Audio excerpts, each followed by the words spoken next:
क्या तुम जानते हो, समुद्र के नीचे आज भी एक ऐसा शहर मौजूद हो सकता है जो कभी दुनिया के सबसे शक्तिशाली राजा का था। और वो राजा कोई और नहीं बल्कि थे कृष्ण।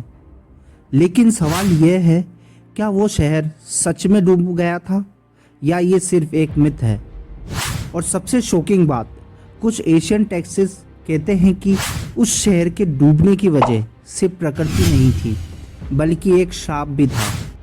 आज हम बात कर रहे हैं एक ऐसी जगह की जो इतिहास, धर्म और विज्ञान के बीच फंसी हुई है।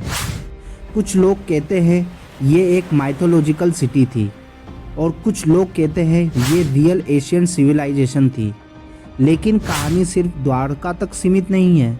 इसकी जड़ें जाती है कृष्ण के जीवन तक, कंस के अत्याचार तक और मथुरा की उस पूरी घटना तक जिसने इतिहास बदल दिया था। कहानी शुरू होती है मथुरा से, जहाँ राजा था कंस। कंस इतना क्रूर था कि वो अपनी बहन के बच्चों से भी डर गया था। क्यों? क्योंकि भविष्यवाणी ने कहा था तेरी मृत्यु तेरी बहन के 8वें पुत्र से होगी।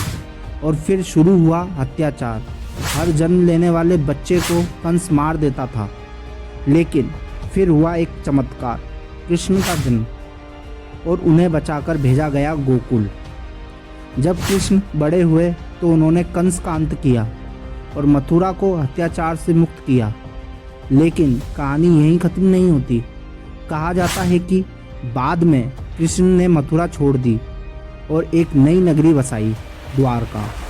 ये शहर समुद्र के किनारे बसाया गया था और धीरे धीरे ये एक शक्तिशाली राज्य बन गया, जहाँ कहा जाता है विशाल महल, सुनहरी दीवारें और एडवांस सिविलाइजेशन जैसी व्यवस्था थी। अब यहाँ कहानी सबसे रहस्यमयी हो जाती है। पुरानी कथाओं के अनुसार जब युद्ध समाप्त हुआ और कृष्ण ने अपनी लीला पूरी की तो एक श्राप का जिक्र आता है। कहा जाता है कि एक ऋषि के श्राप की वजह से यादव वंश का अंत तय हो गया था और उसी के साथ द्वारका के विनाश का भी संकेत था। कहा जाता है समय के साथ समुद्र ने धीरे धीरे द्वारका को निगलना शुरू किया और एक दिन वो पूरी नगरी पानी के नीचे चली गई। लोग भागते रहे लेकिन शहर धीरे धीरे गायब हो गया। अब कहानी का दूसरा पहलू आता है, मॉडर्न साइंस। भारत में कई आर्कियोलॉजिस्ट ने द्वारका के पास समुद्र में रिसर्च की और उन्हें कुछ सरप्राइजिंग चीज़ें मिली। Underwater stone structures, walls जैसी formation, Asian style construction remains, और कुछ रिसर्चर्स मानते हैं कि ये किसी प्राचीन शहर के अवशेष हो सकते हैं।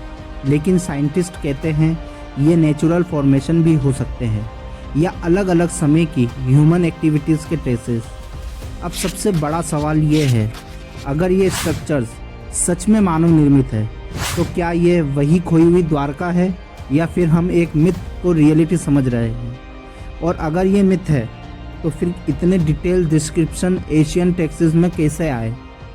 कुछ लोग कहते हैं इतिहास हमेशा पूरा सच नहीं बताता और कुछ रहस्य ऐसे होते हैं जो समय के साथ और गहरे हो जाते हैं। क्या कृष्ण की द्वारका सच में थी या फिर वो सिर्फ एक डिवाइन लीजेंड थी। अगर तुम्हें ऐसी रहस्यमयी कहानियाँ पसंद है तो चैनल मोहन सोमलिया को सब्सक्राइब करना मत भूलना। लाइक करो, शेयर करो और कमेंट में बताओ, क्या तुम मानते हो कि द्वारका सच में समुद्र में डूब गई थी।